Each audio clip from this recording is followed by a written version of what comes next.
Je prie donc pour ce moment d'exhortation, d'enseignement, afin que tu te serves de moi, ô Dieu, pour parler à une vie, et que celui qui est entré dans la MJ ce soir et qui devra entendre ce message et changer, Seigneur, qu'il reparte ici avec un engagement nouveau. Au nom de Jésus.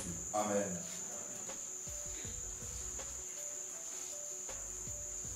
Je rends grâce à Dieu pour l'opportunité qu'il m'a donnée de parler du ministère des postes, c'est les filles d'aujourd'hui et de demain. Je suppose, je crois, que j'ai 1 heure. Alors, par la grâce de Dieu, il faudra, à chaque fois qu'on me dise, on me signale tous les 30 minutes, mais c'est dessus. Parce que j'ai beaucoup à dire et j'ai peur de m'égarer. Alors, ce message, cet exposé, comme vous-même vous le constatez, d'accord, le programme c'est 1 heure.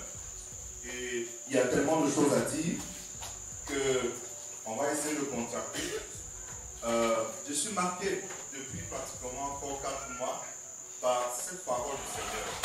Enseignez-leur à observer ce que je vous ai dit. Et au fur et à mesure qu'on exerce le ministère de l'enseignement, l'exhortation et autres, on se rend compte que parfois on est beaucoup attaché sur ce que Jésus a prescrit, mais qu'on ne s'attarde pas suffisamment sur enseigner à observer. Parce que l'enseignement devrait permettre d'enseigner ce que Jésus a prescrit, de le contextualiser pour qu'on observe ce qu'il a prescrit. Donc, je vais instruire mon exposition ce soir dans cette logique, enseigner à observer ce qui est prescrit. Alors, le ministère des postes, c'est des vies d'aujourd'hui et de demain. Avant toute chose, je voudrais dire pourquoi les postes sont importants pour le public. Les postes sont importants pour au moins 8 raisons. La première, c'est que les postes comprennent le mouvement. Parce que les postes ont été élèves et étudiants dans le mouvement, ils le perçoivent, ils le comprennent mieux que quiconque. La deuxième chose pour laquelle les postes sont importants pour le mouvement, c'est qu'ils apprécient le mouvement et ils reconnaissent sa valeur. C'est très important d'avoir des personnes qui ont fait le cours biblique, qui savent ce que le cours biblique leur a apporté et qui apprécient la valeur du cours biblique. C'est important. Les postes sont importants parce que, quoi qu'étant poste universitaire ou poste scolaire, ils connaissent encore dans le mouvement des étudiants, des scolaires et même pourquoi pas des équipiers, des secrétaires généraux, etc. qui sont à l'œuvre. Et c'est important. Les postes sont importants dans le cours biblique parce qu'à des degrés différents, ils possèdent du temps libre qu'ils peuvent utiliser pour aider le mouvement en fonction de leur capacité, de leur motivation. Tout à l'heure, on parlait des cours d'éthique. Avoir des personnes qui comprennent le mouvement, qui apprécient le mouvement, qui se sentent reconnaissants, qui connaissent même encore certaines personnes en responsabilité et qui sont disposés à donner de leur temps libre pour servir, c'est une grâce.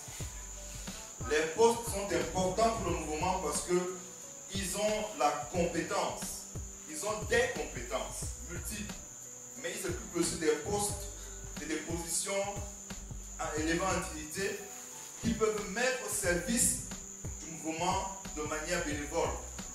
Je me souviens en 2015, il y avait une disposition, je ne sais pas comment on appelle ça, ou arrêté du gouverneur dans le sud, à quelques jours du congrès, qui interdisait la réunion de toute activité dans la région du sud à cause des problèmes de Boko Haram et autres. Et un des bien-aimés, qui est élément en dignité, a saisi le ministre et c'est comme ça que le GPF a eu l'autorisation de faire le congrès de façon exceptionnelle, avec avec même en bonus des militaires de policiers pour nous garder. Amen. Les postes sont importants parce qu'ils sont actifs dans leurs églises locales. Ils fréquentent d'autres frères à qui ils peuvent partager la vision des groupes bibliques. C'est des personnes gagnées pour la prière et même pourquoi pas pour le soutien financier. Les postes sont enfin importants pour les groupes bibliques parce que c'est des personnes soit salariées, soit qui sont dans l'auto-emploi et qui sont disposées à financer l'œuvre. Donc les postes ne sont pas seulement importants parce qu'il y a l'argent dans leur poche, mais les postes sont importants pour au moins les 7 raisons que j'ai évoquées. Alors, 2 questions se posent aux postes lorsqu'on parle des défis de leur ministère. Premièrement, la question de savoir qu'est-ce qu'on attend d'eux. Et la seconde, qu'est-ce qu'on fait pour eux. Parce qu'en fait, pour bien cerner la pertinence de ces 2 questions, parce que c'est essentiellement ce qu'on doit faire avec les postes. Qu'est-ce qu'on fait avec eux, qu'est-ce qu'on attend d'eux et qu'est-ce qu'on fait pour eux. Il faut que d'abord, on comprenne quels sont les enjeux et les défis de la mission du GBEC.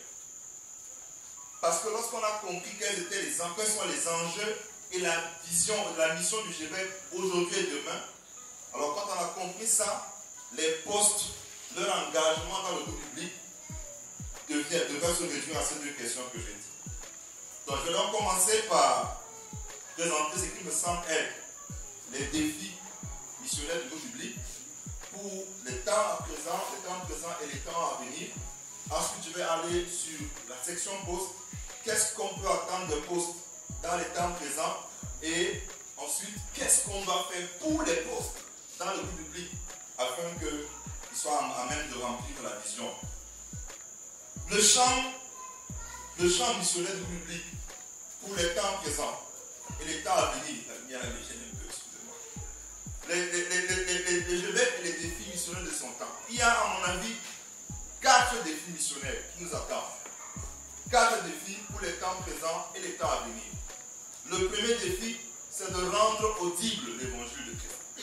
Le deuxième défi, c'est de rendre visible l'évangile de Christ. Le troisième défi, c'est de rendre compréhensible l'évangile de Christ. Il faut allumer, c'est pour les caméras. C'est moi que Dieu me donne la force. Et le quatrième défi, je me suis ennuyé. Le premier défi, c'est rendre audible l'évangile. Le deuxième défi, c'est rendre visible l'évangile. Le troisième défi, c'est rendre compréhensible l'évangile. Et le quatrième défi, c'est maintenir la crédibilité et la pertinence de l'évangile. Alors, quand je parle de rendre visible l'évangile, je parle de quoi? Dans Romains chapitre 10, rendre audible, pardon. Dans Romains chapitre 10, le verset 14, il est écrit: comment donc invoqueront-ils celui en qui ils n'ont pas cru? Et comment croiront-ils en celui dont ils n'ont pas entendu parler? Et comment entendront-ils parler s'il n'y a personne qui prêche? La jeunesse estudiantine du Cameroun est en proie à toutes sortes de péchés, mais également en proie à toutes sortes d'inquiétudes légitimes quant à son avenir. Elle est captivée par l'internet, par les réseaux sociaux. Il faut que l'évangile de Christ leur soit prêché dans l'intégrité du message biblique, mais dans la fraîcheur des instruments dans lesquels on les prêche. Notre premier défi, en tant que GBEC, dans les temps présents et les temps à venir, c'est que l'évangile soit toujours entendu. C'est un défi essentiel. Le deuxième défi, c'est de rendre visible l'évangile. Rendre visible. Et Matthieu chapitre 5, le verset 14 à 16, il est écrit: vous êtes la lumière du monde. Une ville située sur une montagne ne peut être cachée. On n'allume pas une lampe pour la mettre sous le boisseau, mais on la met sur le chandelier. Et elle éclaire tous ceux qui sont dans la maison. Que votre lumière luise ainsi devant les hommes, afin qu'ils voient vos bonnes œuvres et qu'ils glorifient votre Père qui est dans le ciel. L'évangile de Christ doit être rendu visible. Visible par des activités, des initiatives qui démontrent l'amour de Christ pour l'élève et l'étudiant. C'est la vision pierre vivante. On ne vient plus seulement prendre le poisson dans l'eau, mais on s'occupe du lac dans lequel le poisson est. C'est pour ça que la notion d'écoute et d'éthique et vie sont une notion bénissante pour les groupes bibliques. Dans le sens où on ne vient pas simplement dire aux gens donnez votre vie à Jésus, mais on s'occupe de lycée, on s'occupe de l'éthique. Il faut bien comprendre la notion de Pierre vivant. Avant, on venait prêcher aux individus et on s'en foutait dans quel environnement ils vivent. Aujourd'hui, avec les pierres vivantes de l'IPES, les pierres vivantes du groupe biblique du Cameroun, on veut prêcher à l'étudiant, mais non seulement ça, on s'intéresse au milieu dans lequel il est. Et on tient compte des attentes de toutes les parties prenantes. Un proviseur de lycée est sensible à ce qu'on vienne faire des coups d'éthique parce qu'il voit le désordre. Lui ne comprend pas que la Bible peut changer ça. Il faut prêcher l'évangile en tenant compte des attentes et des proviseurs, et des parents, et des élèves. Ça, c'est la notion des pierres vivantes. Et donc, l'évangile peut être rendu visible. Le Gévêque doit rendre la compassion de Christ visible. C'est la parole de Dieu. La Bible dit que si quelqu'un vient vers toi, il est affamé, ne lui dis pas que Dieu te bénisse, rentre. Jésus a dit à ses disciples, donnez-leur vous-même à manger. Ça ne sert à rien de partager les vidéos et les photos des lycées et collèges au nord où c'est seulement les nattes, alors que vous avez la possibilité d'agir. Rendez visible l'évangile de Christ. Il faut que l'évangile de Christ soit visible.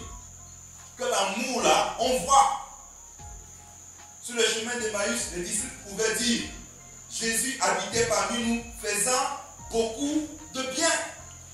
Jésus a guéri des malades. Jésus a nourri des foules. Jésus a purifié des lépreux. Il a fait beaucoup de bien. Il faut que l'évangile soit visible. Le troisième défi, c'est qu'il faut rendre l'évangile compréhensible. Acte chapitre 8, verset 26 à 39. C'est l'histoire de Philippe et de l'eunuque éthiopien. Je veux prendre cette phrase. Philippe lui dit, comprends-tu ce que tu lis? L'Éthiopien répondit, comment le pourrais-je si quelqu'un me guide? Et il invita Philippe à monter à s'asseoir avec lui. Une fois que l'évangile est audible, une fois que l'évangile est visible, il faut le rendre compréhensible. C'est un défi des groupes bibliques. Parce que je suis arrivé aujourd'hui en retard à cause de ma fille, qui est en quatrième. Elle a prêché l'évangile à sa camarade. Sa camarade lui a dit qu'elle, à cause de l'influence de son frère, elle est athée. La question qu'elle, sa camarade de quatrième, a, c'est que mais Dieu sort d'où lui-même? Elle ne croit pas en Dieu parce que Dieu qui a créé Dieu, c'est sa question.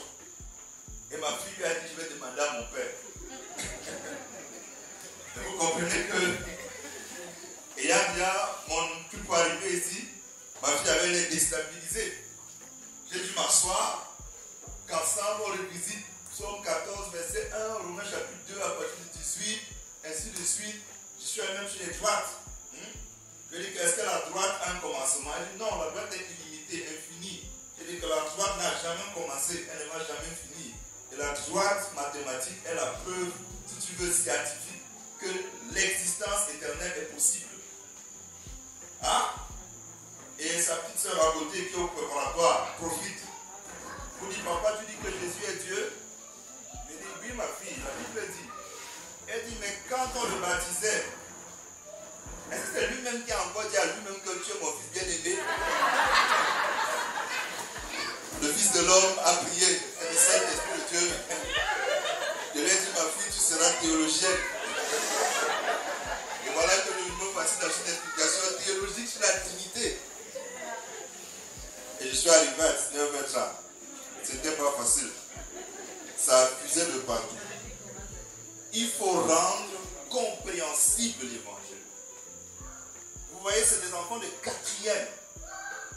Il faut que l'évangile soit compréhensible. Et nous, en tant que GBC, c'est un défi. Par nos cellules d'études bibliques, la qualité de l'étude biblique, la qualité de la formation, la qualité de notre démarche, la clarté de notre démarche, il faut que l'évangile soit compréhensible. Philippe demanda à l'eunuque éthiopien, est-ce que tu comprends ce que tu lis? Quand nous avons fait les cours d'éthique, on veut parvenir à la question, est-ce que tu comprends pourquoi je fais ça? Parce qu'il faut que ce soit compréhensible. Enfin, le quatrième défi, il faut maintenir crédible et pertinent l'évangile de Christ. Crédible et pertinent. l'évangile de Christ est crédible en lui-même. Mais les hommes, par leur comportement, peuvent le décrédibiliser. 1 Pierre chapitre 2, le verset 12, il est écrit: ayez au milieu des païens une bonne conduite, afin que là même où ils vous calomnient, comme si vous étiez des malfaiteurs, ils remarquent vos bonnes œuvres et glorifient Dieu au jour où il est visitera. La qualité de notre vie, prêcher ce qu'on vit et vivre ce qu'on prêche, c'est ce qui rend crédible l'évangile de Christ. Prêcher ce qu'on vit et vivre ce qu'on prêche, quand ce qu'on prêche vient de la parole de Dieu. Démontrer par notre quotidien que la vie avec Christ est la meilleure. Généralement, les gens croient ce qu'ils vous voient faire. Voilà les 4 défis, à mon avis. Il faut que l'évangile de Christ soit entendu. C'est la parole de Dieu. Il faut que l'évangile de Christ soit vu. Il faut que l'évangile de Christ soit rendu compréhensible. Et il faut que l'évangile de Christ garde toute sa pertinence en nos vies pour parler aux autres. Pourquoi il faut relever ces défis? Pour moi, il y a 4 enjeux. Le premier enjeu, c'est le salut des âmes.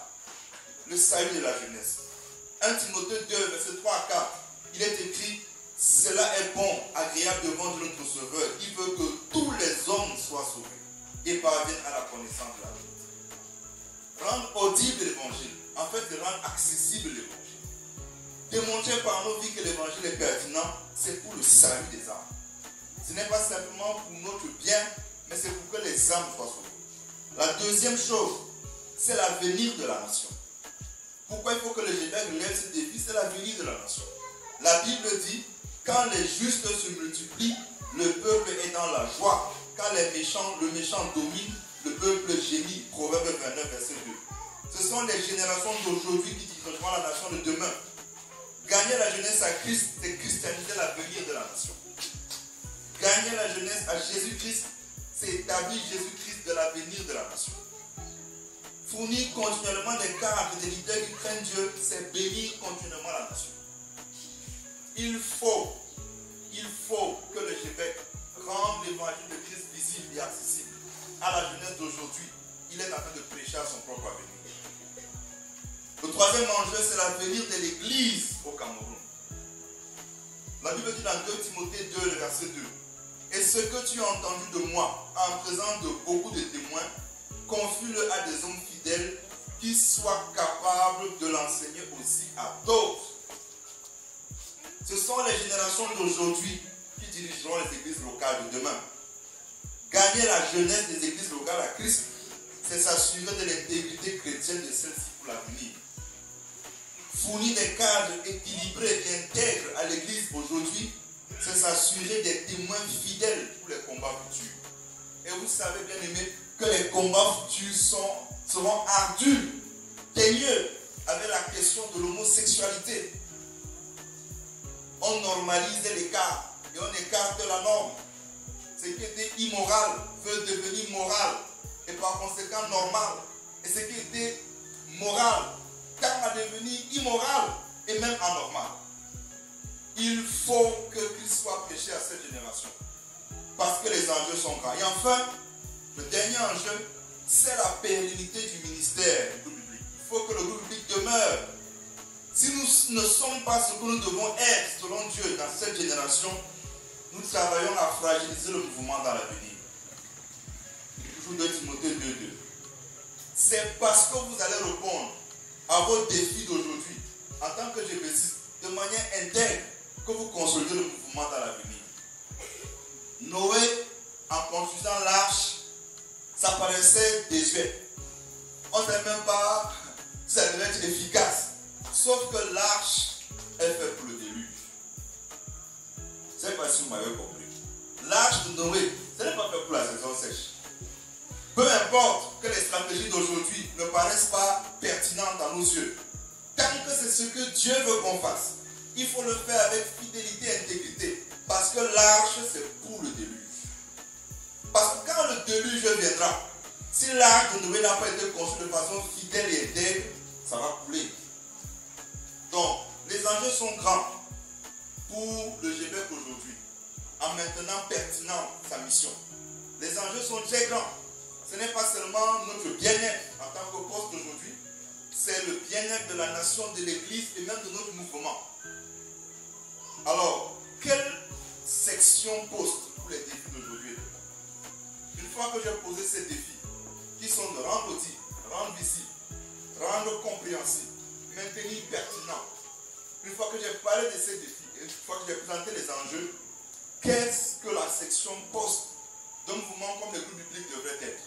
Quels sont ces défis? Moi, j'en relève d'abord 6. Il y a 6 défis, à mon avis.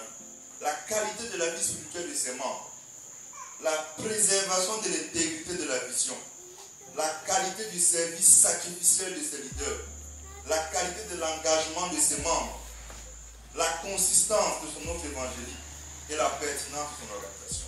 Commençons par la qualité de la vie spirituelle de ses membres. Dans Matthieu chapitre 5, le verset 13, il est écrit: vous êtes le sel de la terre.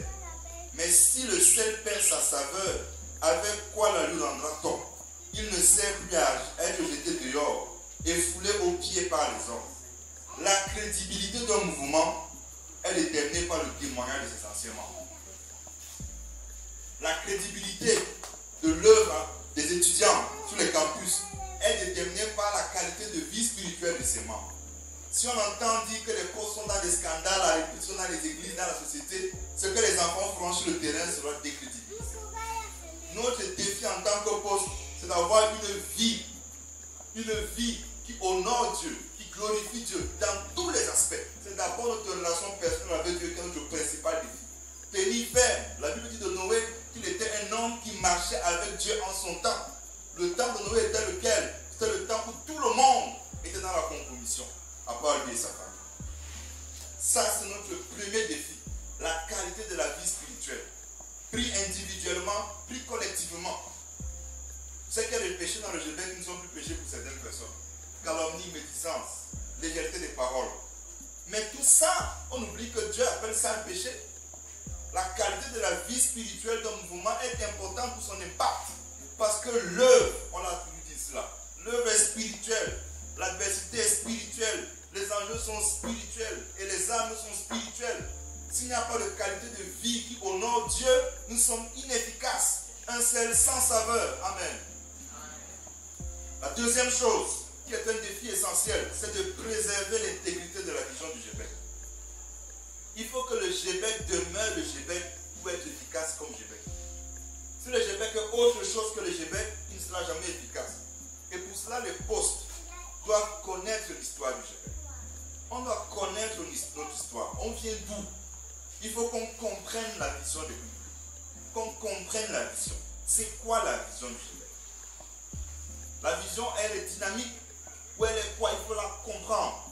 Il faut qu'on saisisse la mission du GBEC. Le GBEC vient de quelque part. Et très souvent, quand j'entends les réflexions des GBCistes et des post-GBCistes, on se rend compte qu'ils ne connaissent pas leur histoire. Lorsque peut-être un frère viendra dire: aidez-nous à construire la maison du GBEC au Tchad. On dirait qu'il n'y a pas de poste là-bas. Sauf que dans l'histoire des groupes bibliques, c'est les Tchadiens qui sont venus ici pour créer votre mouvement. C'est les Américains qu'on a envoyés ici, du jeune étudiant, envoyé par Intervarsity United, qui est venu, qui a été une des équipières. C'est les GBUAF qui ont envoyé le couple des Crevel par la voie de mission suisse ici. Donc vous ne vous êtes pas fait vous-même. Et c'est très important d'intégrer ça dans son histoire. Il faut connaître l'histoire. Il faut connaître d'où on est parti. C'est très important pour préserver l'intégrité du mouvement. Il faut comprendre la vision. Nous sommes dans la grande commission chargée de faire de tous les élèves et les étudiants des disciples de Christ. Ça, c'est de façon générale. Mais dans la dispensation actuelle, nous sommes dans la logique des pierres vivantes. Aidez-moi, pierres vivantes, ça s'énonce comment? Des étudiants formés, des disciples transformés par l'évangile et un impact sur l'université, l'église, pour la gloire de Christ. Nous devons saisir la mission des publics. La mission, c'est ce que nous devons toujours et en tout temps être. Nous sommes un mouvement de mission, d'évangélisation. Le GBEC n'est pas un club de sauvés. C'est une station missionnaire permanente qui prêche et qui prêche et qui prêche. Or, quand le mouvement se déforme avec une logique verticale, puis on est en train de regarder en haut, en haut, en haut, en haut, en haut, alors que les âmes périssent à côté de nous, on perd en crédibilité et on perd en efficacité. On doit saisir la vision des groupes bibliques, intégrer nos valeurs et épouser son identité. Le deuxième défi. Le troisième défi, c'est la qualité du service sacrificiel de ces leaders. Il faut que ceux qui sont appelés à diriger, dirigent en acceptant de payer le prix, assumer la solitude de leurs convictions, donner de leur temps, donner de leur énergie pour les autres. La qualité s'obtient toujours au bout de nombreux sacrifices. L'apôtre Paul dira, je me réjouis maintenant dans mes souffrances pour vous, et ce qui manque aux souffrances de Christ, de la chair en ma chair pour son corps qui est l'Église.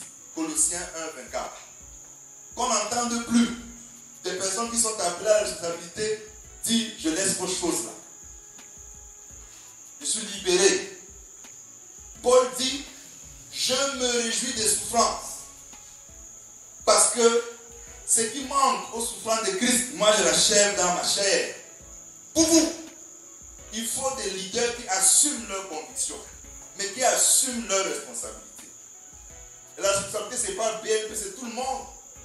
Lorsque tu dis que je veux donner 2 heures par semaine pour le Seigneur, pour les coups d'éthique, vraiment prends les sacrifices. Il faut des gens qui s'engagent. Il n'y a que le prix de la croix qui a pu confondre dans l'histoire de l'Église toutes les oppressions. Les premiers chrétiens étaient tués, massacrés. Mais l'apôtre Paul peut dire, je suis dans les chaînes, mais l'évangile de Christ n'est pas enchaîné. Amen. Vous dites amen aujourd'hui, n'est-ce pas? Mais je suis dans les chaînes, bien aimés. Et ce sont ces chaînes qui nous édifient. Je vais insister sur un point qui est le 4e élément. C'est la qualité de l'engagement des membres. Je vais insister là-dessus parce qu'il y a ce qu'on appelle, c'est une notion, nous tous, dans Luc, je crois, chapitre 9, verset 23, le Seigneur dit, si quelqu'un veut venir après moi, qu'il renonce à lui-même, qu'il se charge de sa croix et qu'il me suive. Il y a un nouveau, c'est pas un nouveau, mais c'est, on insiste de plus en plus dans ce qu'on appelle le followership quand on enseigne le leadership. Nous souffrons beaucoup de la qualité de ceux qui sont les followers, c'est-à-dire les membres que nous sommes. Or, c'est un défi essentiel parce que les leaders qui ne sont pas suivis se baladent.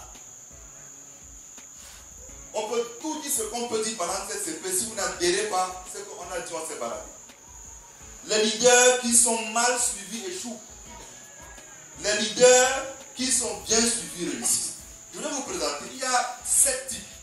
7 types quand on parle de followers. Quand on fait des formations, les followers sont de 7 types différents.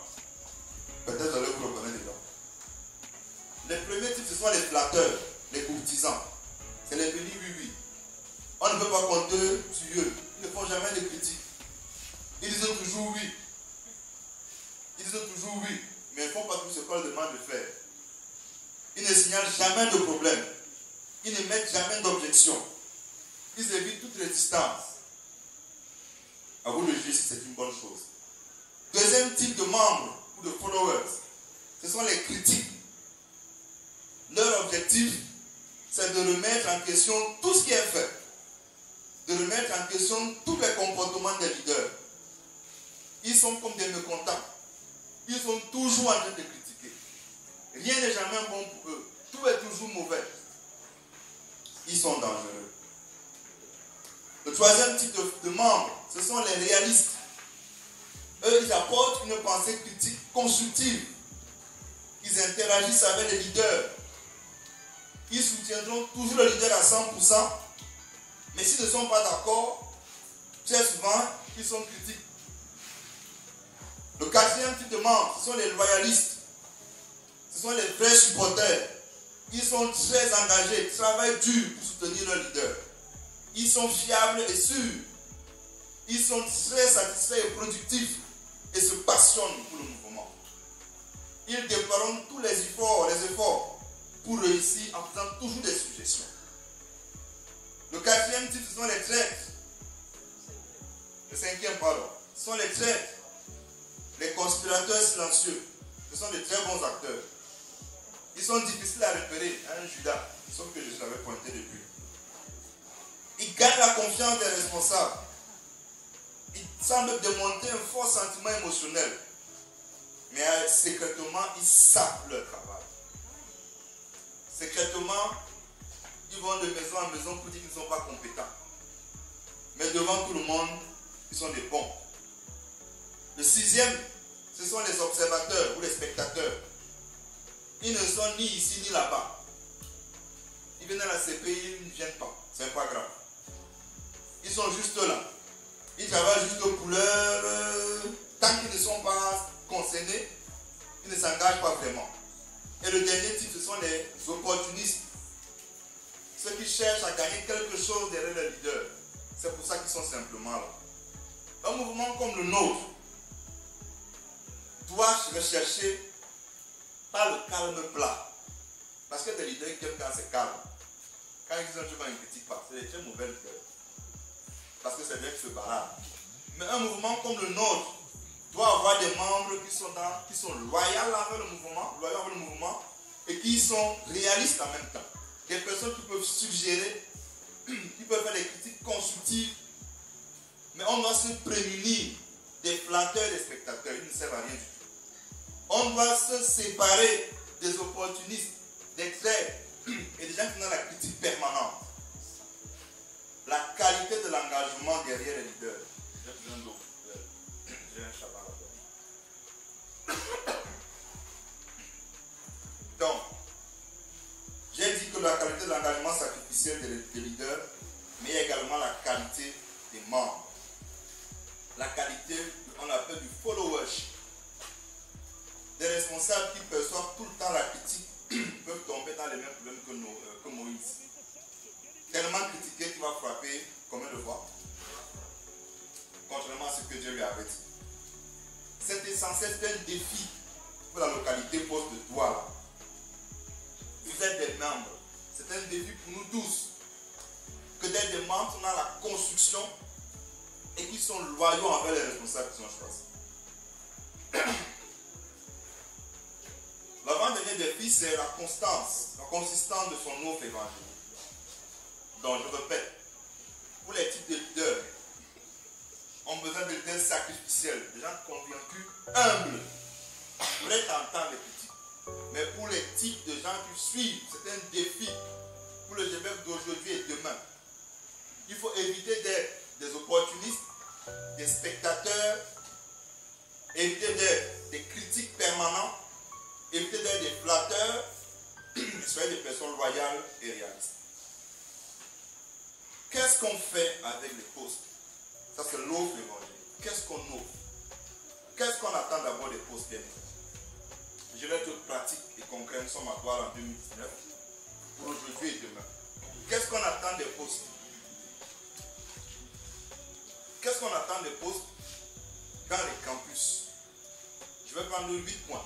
C'est beaucoup, mais je vais prendre 8 points. Qu'est-ce qu'on attend des postes aujourd'hui à Douala en 2019 et pour l'avenir? Sur les campus, en dehors des campus, sur le plan de l'œuvre au niveau local, régional, national, international, des églises et dans la société. Premier élément, sur les campus, on attend des postes qui deviennent des encadreurs d'établissement. Bien aimé, je nous exhorte à revoir la notion de bénévolat. Nous avons une très mauvaise et fausse perception de la notion de bénévolat. Il n'y a aucune notion humaine qui soit au-dessus de la parole de Dieu. Aucune. Même si vous êtes bénévole comme la parole de Dieu demande. Et la parole de Dieu déclare que maudit soit celui qui fait l'œuvre de Dieu dans les négligences. Que vous soyez salarié, que vous soyez bénévole, la malédiction là est sur vous. Donc il ne faut pas penser que parce que je suis bénévole, parce que on n'aide pas le Seigneur. On n'aide pas le Seigneur. Il peut se passer de nous. Donc, je nous exhorte à grandir avec Dieu. Tout engagement formel que vous prenez avec Dieu est rattaché à une grâce et une bénédiction pour votre propre vie. Si vous avez dit, Seigneur, je te donnerai 2 heures par semaine pour être encadré d'établissement, consacrer ces 2 heures. Prier pour ces 2 heures. Une œuvre qui va se faire en 2 heures nécessite même parfois 15 heures, 20 heures de prière. On attend aujourd'hui les postes. Qu'est-ce qu'on fait avec eux? Qu'est-ce qu'on attend d'eux? 1. Encadrer l'établissement. On attend des postes qui soient formateurs en cours d'éthique. On attend des postes qui soient coach à l'économie. On attend d'eux qu'ils se rendent disponibles pour toutes les initiatives sur les grandes questions de l'heure. On attend d'eux sur les campus qu'ils prient, qu'ils exhortent, qu'ils reprennent, qu'ils encouragent. Ça c'est le défi d'aujourd'hui. Ce n'est pas loin, c'est aujourd'hui. Qu'est-ce qu'on attend des postes en dehors des campus? On attend des postes aujourd'hui qu'ils accueillent les étudiants en tant qu'individus. Les bien-aimés qui se sentent seuls, qui ont besoin d'être écoutés, qui ont besoin de conseils, parfois qui ont besoin d'un toit pour dormir. Parfois les bien-aimés qui sont dans la solitude, ça existe dans le système universitaire. On attend des postes qu'ils ouvrent leur maison. On attend des postes qu'ils mettent à disposition leur voiture, leur véhicule pour transporter les étudiants. Et j'aimerais vous dire, vous pouvez devenir avec le Seigneur un partenaire pour les camps des étudiants, pour les CFU. Moi, je vais prendre le congé pour aller préparer au CFU 2 jours. Sur le plan national, on attend des postes qu'ils soutiennent financièrement, matériellement le. La localité de Douala est une localité qui est une localité phare dans le public sur le plan national. Moi, j'ai fait 3 ans dans le GPEC scolaire de Bénin. J'ai fait 6 ans dans le GPEC universitaire de Yaoundé. Donc, j'ai été encadreur local à Douala pendant 5 ans. Mais si c'était comme dans les contrats de football professionnel, vous savez qu'un joueur camerounais qui a été formé dans 2-3 clubs au Cameroun, quand il signe un contrat en Europe, d'après la FIFA, on prélève une partie d'argent pour donner à son propre formateur. Ça veut dire que lorsque la maison GPEC de Loum veut être achetée, le GPEC de Douala qui bénéficie de GPC qui vient de Loum doit se sentir concerné. Lorsque la maison GPEC de Bolova va être achetée, nous sommes 8 postes, ils ont fait beaucoup. La localité de Douala doit se sentir concerné. Douala ne te prive pas des grâces que Dieu veut pour toi. J'entends souvent dire des paroles mondaines. Douala la mamelle nourricière du mouvement. C'est du péché ça. Douala soit reconnaissant de ce que Dieu t'a donné. Car celui qui produit, on est monde afin qu'il produise davantage. Tu as déjà 2 maisons. Pense à ceux qui n'en ont même pas. Le Achille, moi, je m'a taquiné un peu. Dimanche dernier, quand je lui ai demandé pourquoi tu ne fais pas l'AG à la MG. Il me dit que quand j'ai eu la responsabilité, je lui ai dit que je lui laisse la maison GPEC. Pour me montrer qu'il a travaillé, il laisse le centre missionnaire.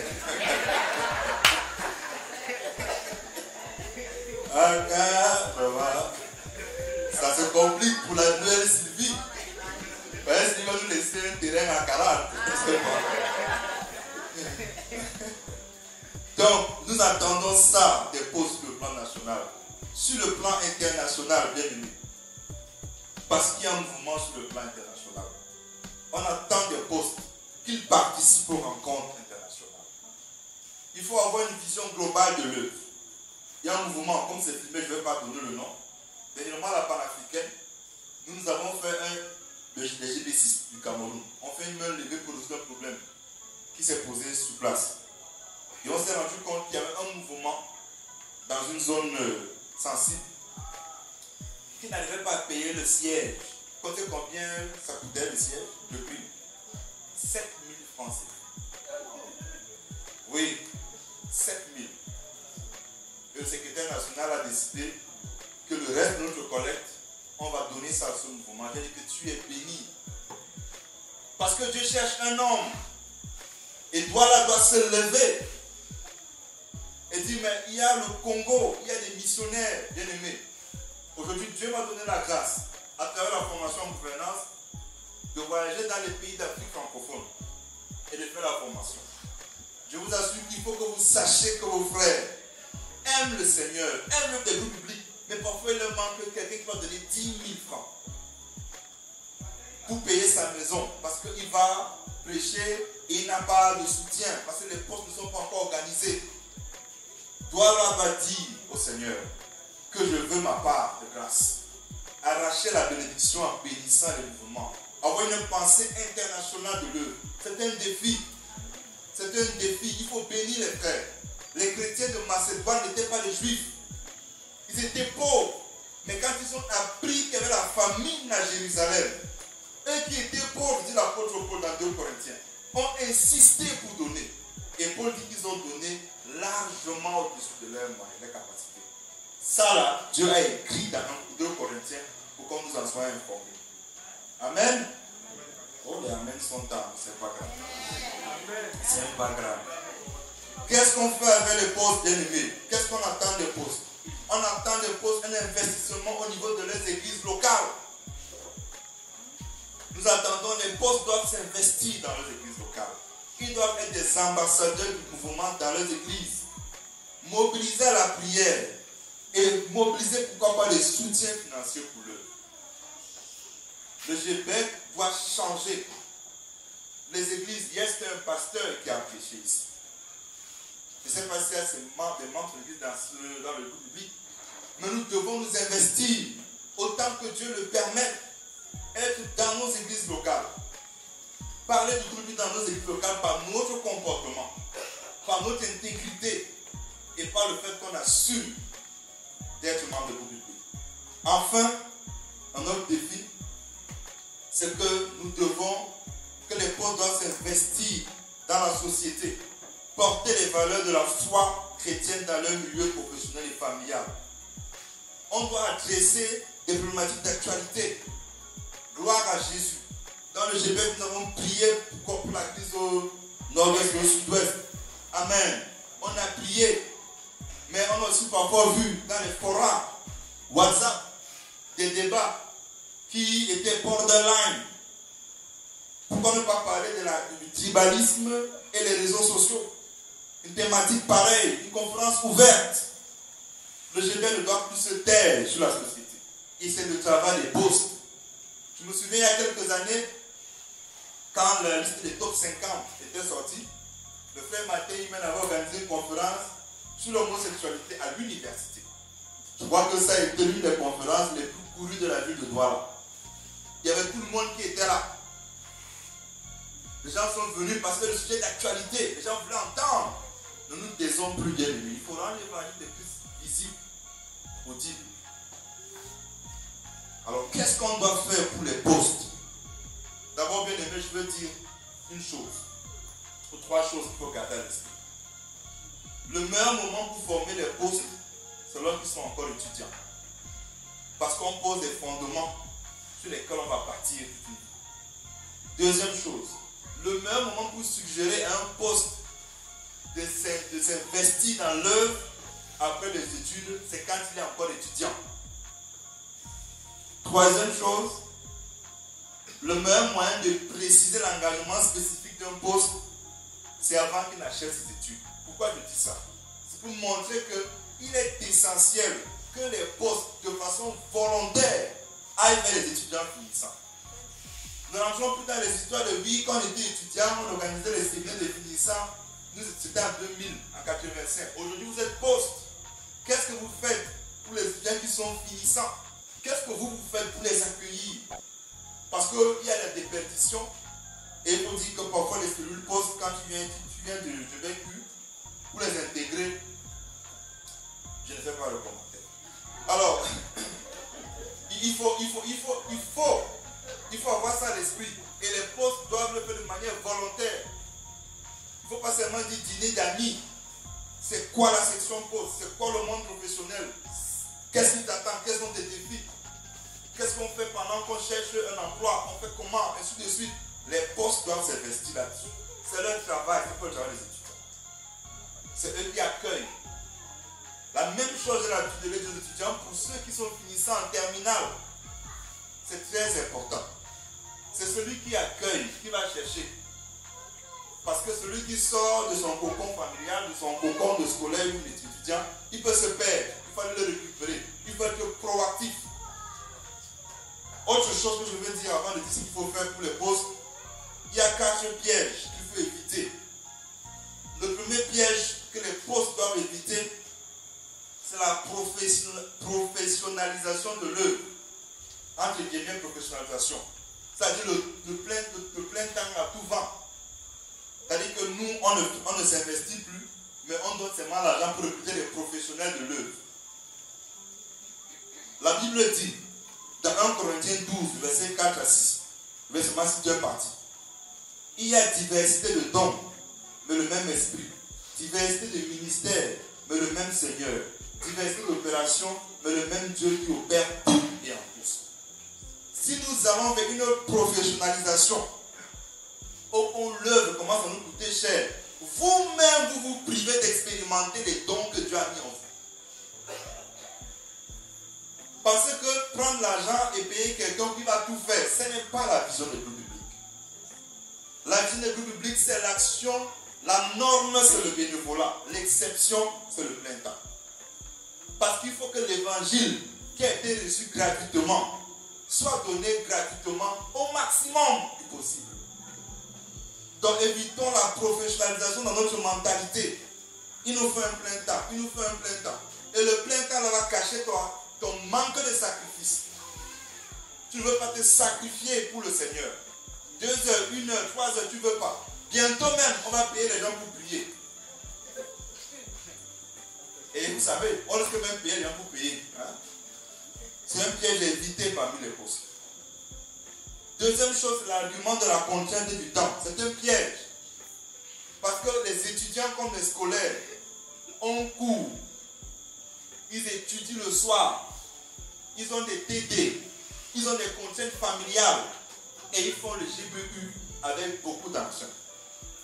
Donc, on ne peut pas dire que quand j'étais étudiant, j'allais au cours et je faisais le GBU. Maintenant, quand je suis poste, je ne fais plus parce que je n'ai plus le temps. Ce n'est pas vrai. Vous avez des postes, je précise, dans les professionnels du GBU. Amen. Donc, c'est un argument qu'il ne faut pas intégrer dans notre esprit. Ça nous prive de beaucoup de grâce. Donc, je vais passer les autres. Alors, les postes, qu'est-ce qu'on peut faire pour les postes, bien aimés? Je pense que les postes ont d'abord besoin de maintenir leur premier amour envers le Seigneur pour garder une qualité de vie spirituelle intéressante. Ils ont besoin de trouver leur vocation en tant que chrétiens dans l'église de la société. Ils ont besoin de connaître l'évolution de la vie du mouvement universitaire. Connaître pour prier et pour soutenir. Les postes ont besoin de trouver une conjointe. Pour ceux qui ne l'ont pas encore, ou un conjoint. Pour ceux qui sont mariés, de demeurer épanouis dans le mariage. Mais également de transmettre la foi. Ça, c'est les préoccupations de poste. Amen. C'est spirituel. Voilà. Transmettre le flambeau de la foi à leurs enfants. C'est une préoccupation. Maintenir leur corps en bon état de santé. Trouver et consolider leur place dans la société. On ne peut pas commencer à penser le je vais poste seulement en fonction de ce qu'on va attendre de poste. Ce n'est pas chrétien. Ce n'est pas chrétien. Même si la vie chrétienne te le donnait, Jésus-Christ a pris soin de ses disciples. Donc nous qui sommes postes, on doit reconnaître d'abord nos propres besoins. Parce que c'est avec nous que Dieu fonctionne. Amen. Ce n'est pas avec les anges. C'est avec nous. Quand quelqu'un a faim, il a faim. Même le Seigneur à un moment a dit qu'il ne marche plus, ça va être ici la fin. Sauf que lui-même, sa famille l'amène les âmes. Qu'est-ce qu'on peut faire donc pour les postes bien-aimés? Je pense que les postes ont besoin de 2 choses essentiellement. La formation adaptée à leurs attentes et l'information sur la vie du mouvement. Et je suggère à tous les postes, et particulièrement à leurs leaders, 7 points sur lesquels on devrait s'appesantir dans les temps présents pour avoir des postes qui soient en capacité de mener le mouvement là où on veut qu'il aille. La formation sur la vie familiale chrétienne. Parents, mariage, stabilité parentale. Ces 2 dernières années, il y a tellement eu des scandales dans les couples, au milieu de nous, à Douala, il y a un peu partout. C'est important. C'est très important. Car comme je l'ai dit, c'est notre comportement qui crédibilise aux yeux des païens, aux yeux des autres, l'évangile et même la pertinence de notre mouvement. Et la famille est attaquée par lui. Deuxième chose, une formation pour une meilleure acquisition et une mise en pratique de la parole de Dieu. Il ne faut plus simplement qu'on soit borné dans la logique de l'étude biblique, mais dans l'interaction avec les Écritures. Comment on fait pour que nos études bibliques soient mises en pratique? Troisième élément, il faut former les postes sur les questions d'intérêt public. La récession économique, le colonialisme, la politique, l'engagement politique, les réseaux sociaux, l'économie, il faut que nous sachions. Parce que, il y a beaucoup de choses à dire, il faut qu'on me signale avec moi le signal. Bien aimé, les réseaux sociaux, c'est mon métier. J'ai été enseignant, je suis enseignant en master informatique MIAL, sur ce qu'on appelle la business intelligence. Et je le redis depuis pratiquement 1 an, depuis la campagne présidentielle, que les gens, les chrétiens, qui passent leur temps à débattre sur les Facebook et les WhatsApp en n'importe pièce souvent, vont être déformés parce que ce sont des robots informatiques qui suscitent les colères que vous avez. Vous débattez avec un Takougan Jean, qui en fait c'est Nashram Rakrabra, un Indien qui ne vous connaît même pas. Qui parce qu'on l'a payé pour que vous passiez le plus de temps possible sur Facebook, va insulter votre tribu, insulter machin, et vous débattez avec des robots. Et vous mettez votre colère. Au point des frères vont dire, je suis chrétien, mais les quoi? Je suis chrétien, mais les mamileke. Parce que tu as débattu avec un robot. Et tu te lèves, tu ne comprends pas pourquoi chaque fois que tu te lèves, tu te connectes sur Facebook, c'est toujours les messages de la personne qui ne t'aime pas là qui viennent. Ce que je vous dis, c'est scientifique, c'est des algorithmes. Et aujourd'hui, il y a plein de chrétiens qui sont déformés dans notre localité. Ils se réveillent avec canto. Cabra. Il y a mon go. Parfois, tu lis ce qu'un frère en Christ dit. Non, c'est pas bien.